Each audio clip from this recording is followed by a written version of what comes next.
people, I don't think anybody's going to be surprised if our government says, hey, we've got a craft from another world, because it is almost common knowledge. I don't think anyone's going to be surprised if they see a small 3.5 or 4 foot tall gray being, because they've been portrayed for so long in the media. Well, Elohim is a plural, which means it was more than one being, and there's a lot of controversy around this. So it appears that Moses received that gematria message, and I'll describe that in a moment, from one of the Elohim, one of the plural gods that are responsible for our existence. We are lost is that we are angels who have forgotten that they are angels. When we find the equivalent between the numbers that represent the elements, hydrogen, nitrogen, oxygen, carbon, and the numbers that represent the ancient alphabets. And I think what was so powerful for me at the time, Robert, was when we look at linguistics, the core alphabets are considered to be cuneiform, Sanskrit, Arabic, and Hebrew. And as different as they are from one another, the message encoded into our DNA reads exactly the same in each of those four core alphabets. In other words, it's such a universal message. And to me, that is also a message of hope and peace. When we think our differences are so great that we have to hurt one another to solve our problems, we need look no further than the DNA in the nucleus of the 50 trillion cells in every one of the 8+ billion people on the planet. The message is the same. And if our viewers have not seen it, the message, when we equate the letters of the ancient alphabets with the atomic mass of the elements that make our bodies, and we equate those numbers, they become interchangeable. And so when we put the letters in place of those elements, the message literally reads, and this isn't a metaphor and it's not a channeled message. It literally reads the words God, eternal within the body. And the word God is the word that is spelled in those ancient texts. It doesn't say, where God comes from. Doesn't say Yahweh. How it happened. Well, it's abbreviation of Yahweh. It's YH. Mm-hmm. Which is, if you read further in the original text. Yod-Hey, I guess. Well, if you read in the Hebrew text of Exodus, where Moses is receiving that code, if we're to believe that process happened historically the way that it's described, if you read further down, he actually asked for clarification in terms of, he said, who are you? Or who am I talking to? And the name given was Yah. Yah is actually was the personal name of, this is where it gets really interesting. Yah was the personal name of the being that revealed that text. However, previously, we're told that we are the product of Elohim, which is very controversial, because when the translators translated the biblical text into what we call the King James Version, for example, or others, they took the word Elohim and they wrote it as the word God.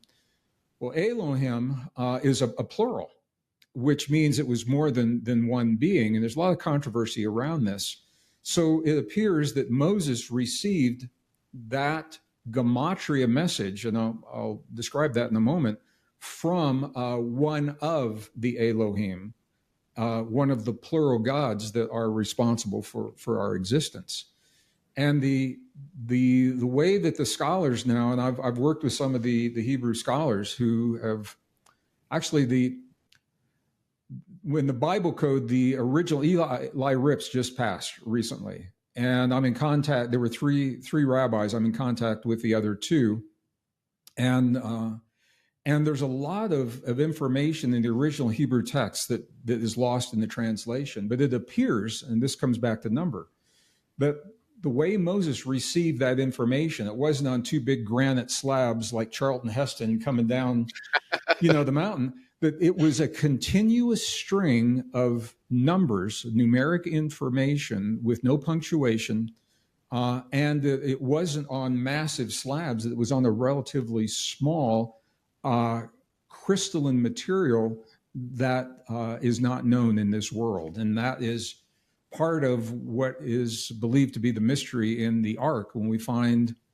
there are many Ark of the Covenants in terms of copies. When we find, I think we already found it when it is actually revealed, the original Ark. I think this what we'll find is that the Torah is actually revealed in relatively held in the palm of the hand, a small crystalline substance in number. Those numbers, when they are converted to their alpha equivalent, become what we read as the Torah. And what do you believe is that crystalline substance? You know, I don't know. I don't know for sure. It was given, if we're to believe the story as it's told in our biblical text, it was given to Moses. It could have been synthetic substance. It could be a natural material that doesn't occur on Earth, but it wasn't like something he just picked up out of the Sinai desert. And there's nothing there. I mean, it's it's not like there's a lot of loose stones lying around. There's no plants. There's no water. It's just you and the sky and the earth and God. And that substance, I think, when we actually, that will be part of disclosure. It all ties into the disclosure process in terms of who we are, where it is that we've come from, who are the Elohim. And now when you open the door to that question, you're talking about the Gilgamesh discovery of the Gilgamesh tomb. You're talking about all the Mesopotamian texts, Akkadian, Sumerian, Babylonian. You're talking about, much more than Area 51 and some craft and a hangar there. So I think that's one of the reasons for the delay in the disclosure. It's actually happening. I don't think anyone, most people, I don't think anybody's going to be surprised if our government says, hey, we've got a craft from another world, because it is almost common knowledge. I don't think anyone's going to be surprised if they see a small 3.5 or 4 foot tall, gray being, because they've been portrayed for so long in the media. But when it comes to what that means to us and our origins and who we are, where we come from, I think that is really, that's what's holding this whole thing up. The church is really pushing back on the disclosure of that kind of information. But this message that was in the DNA, let's go back to that just for a moment. What did it say to you? I mean, what was the big aha for you when you found that the message was, and you could repeat it again, it was God is the eternal. So the message, so just the context, it took me almost 15 years to figure this out. And the reason was I had to break those traditional barriers, cross those barriers.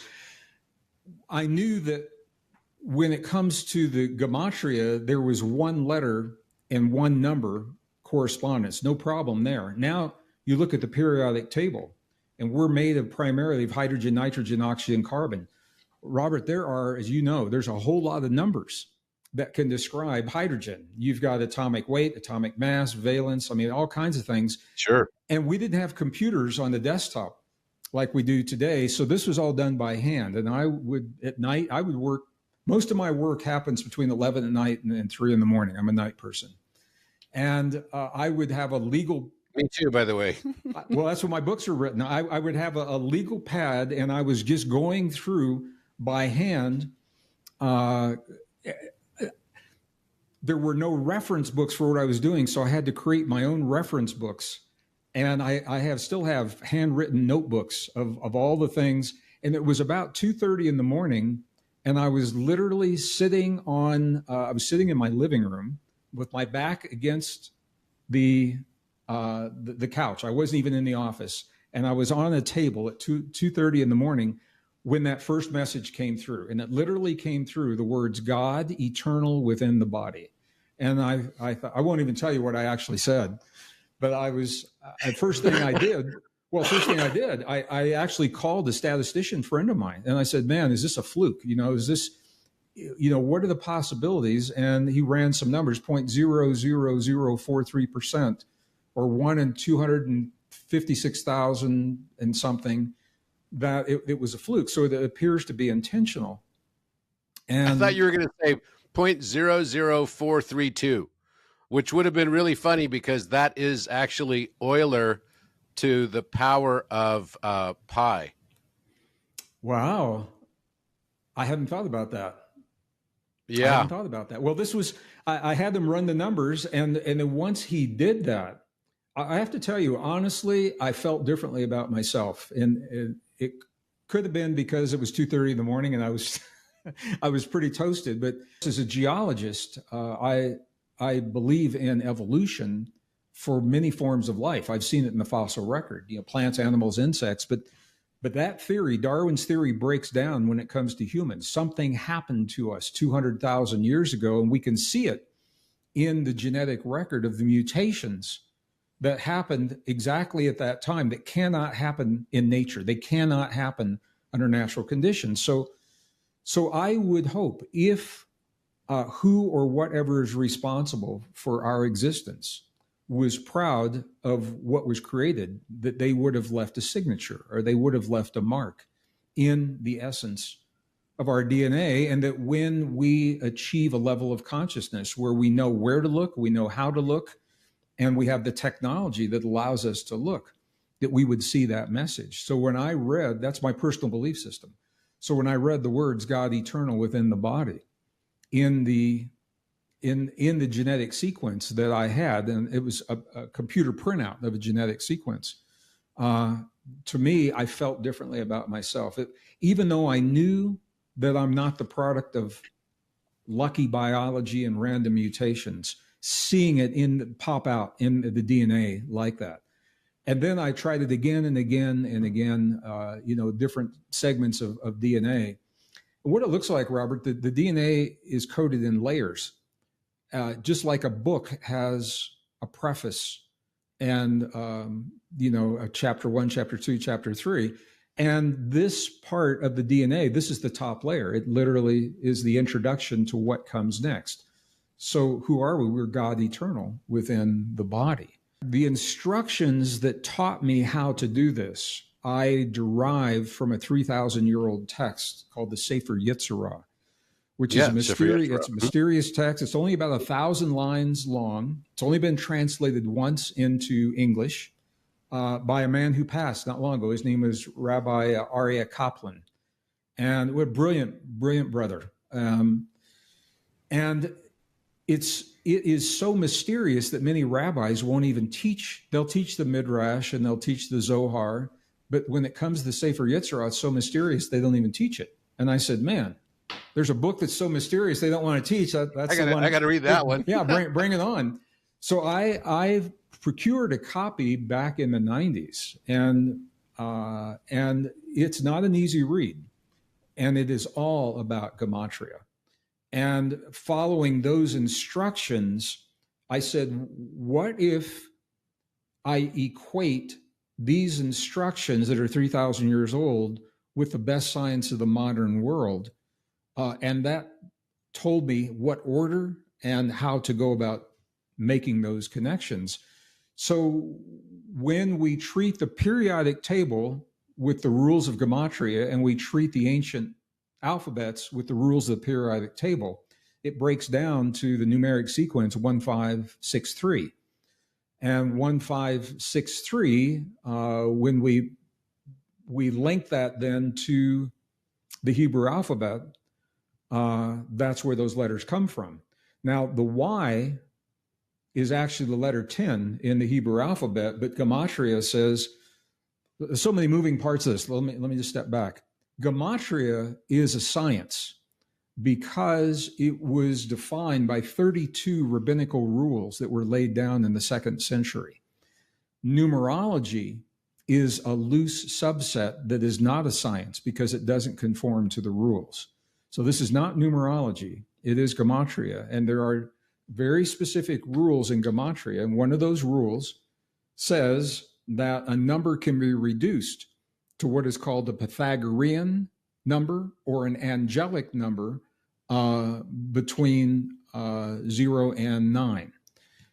When we apply that to the periodic table, And we apply that to the ancient alphabet. So the Y in the Hebrew gematria is a 10. 1 plus 0 is 1. So that becomes the 1, 5, 6, 5. And, we spell this out pretty clear. I have a new book called Pure Human.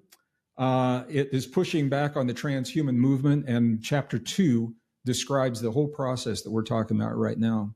For anybody that wants to follow that process, it literally is, anybody can do it. You can do it on a napkin at your family holiday gathering and impress your friends and neighbors if you want.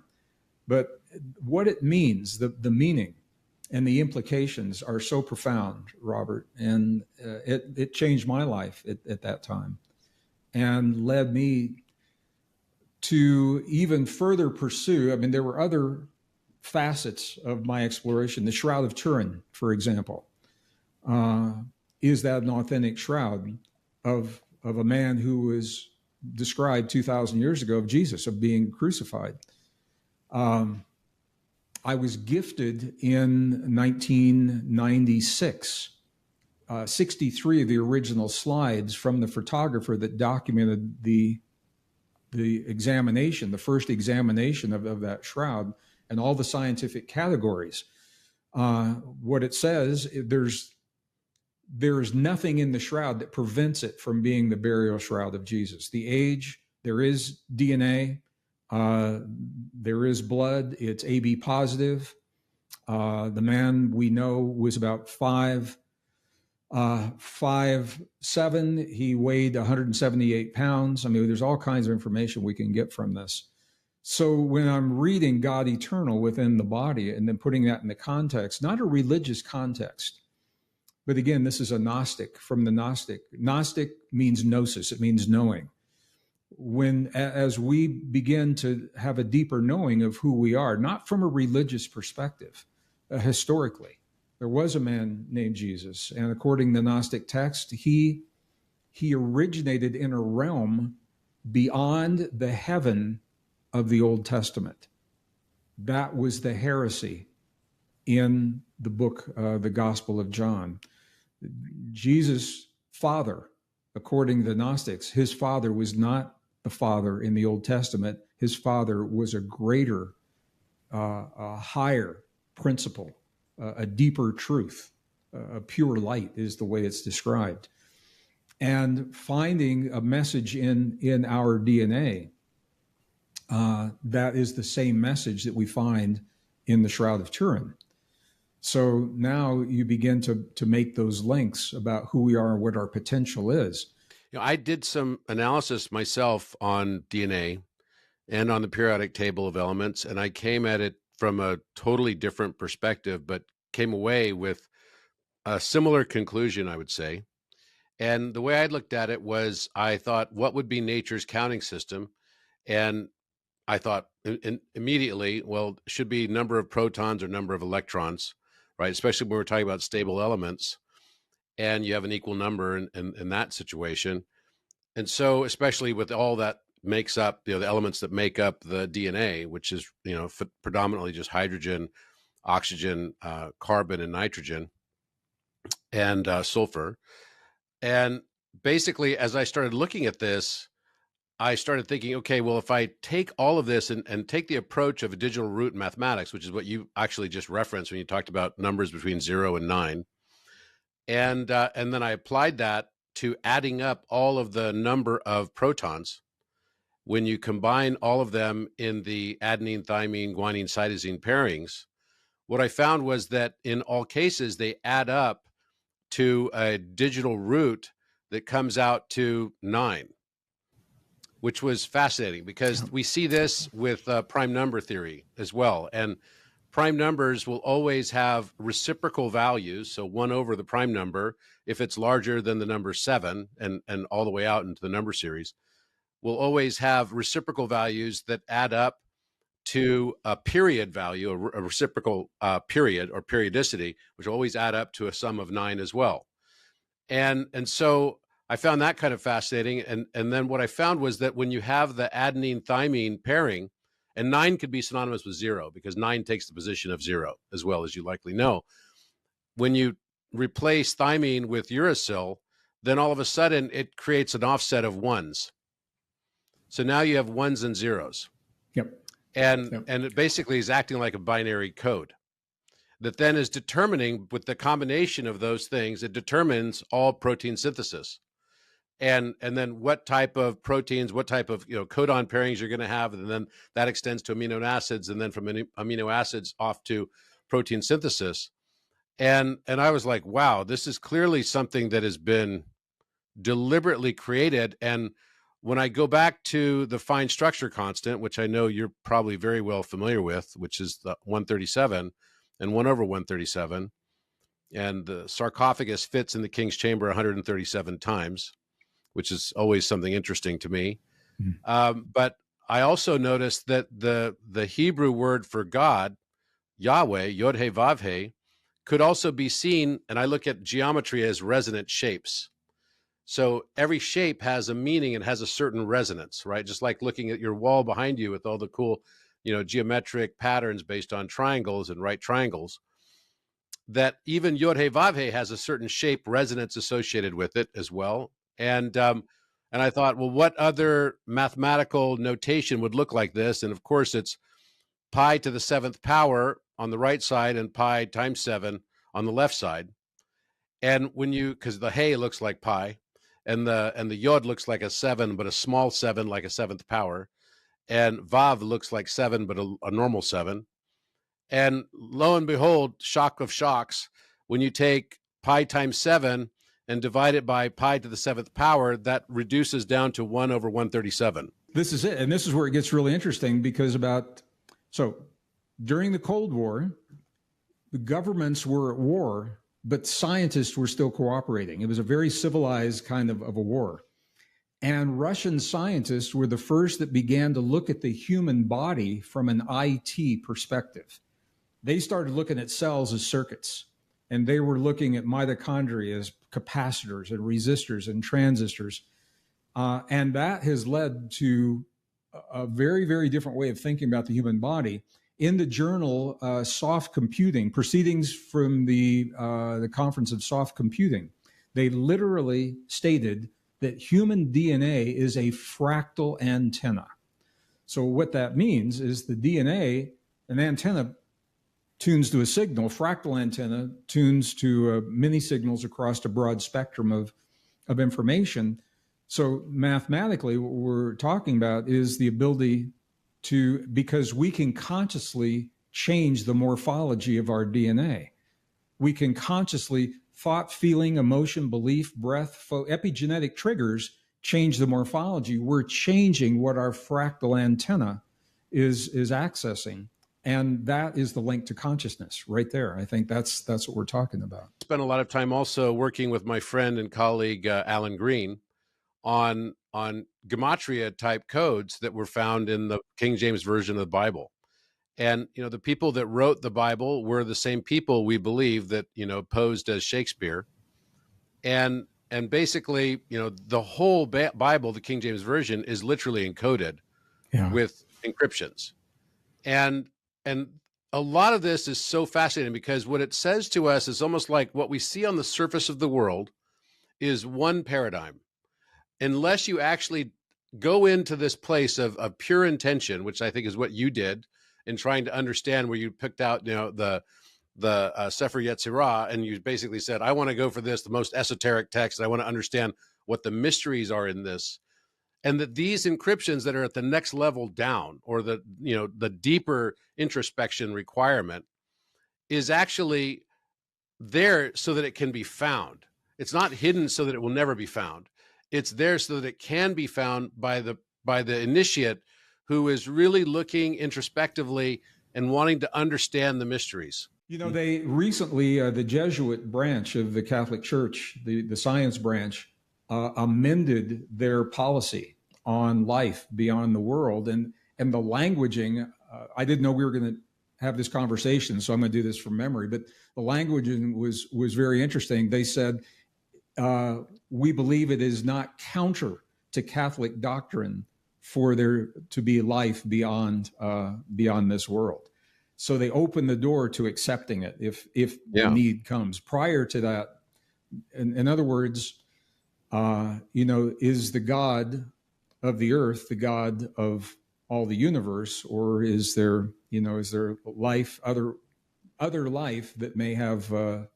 Is it subject to the same God? And it's going to open up the door to a lot of really interesting questions. Have you ever been to the Vatican Library? I have been once to the library. My understanding is it's much bigger probably than what I was allowed to see. So I have not seen it in its entirety. I was seeing what we were allowed to see, publicly. And I think that will have to be part of disclosure, because many of the artifacts that we're talking about that link us to civilizations beyond this world are ancient, and those have been held in the Vatican archives, as well as the texts. For years I've done a very deep dive into the Gnostic texts and that were disavowed by the early councils of the church. There was one in the Council of Nicaea many people have heard about. There was another council, the Council of Carthage, and Carthage is the one that disavowed some of the most dangerous texts, such as the Gospel, the first and second Gospel of John, where John. What was the date? I'm not familiar with it. I know the Nicene Creed and the Council of Nicaea was also very well. Yeah, it was in the 4th century as well, but it was later in the 4th century. And I mention that because most people aren't familiar with that. They think there was only one council. There were multiple councils, and the Council of Carthage really, I think, was the nail that sealed the narrative that we have today, because there were multiple documents, and I'm not saying every one of these is absolutely true, but the Gospel of John, for example,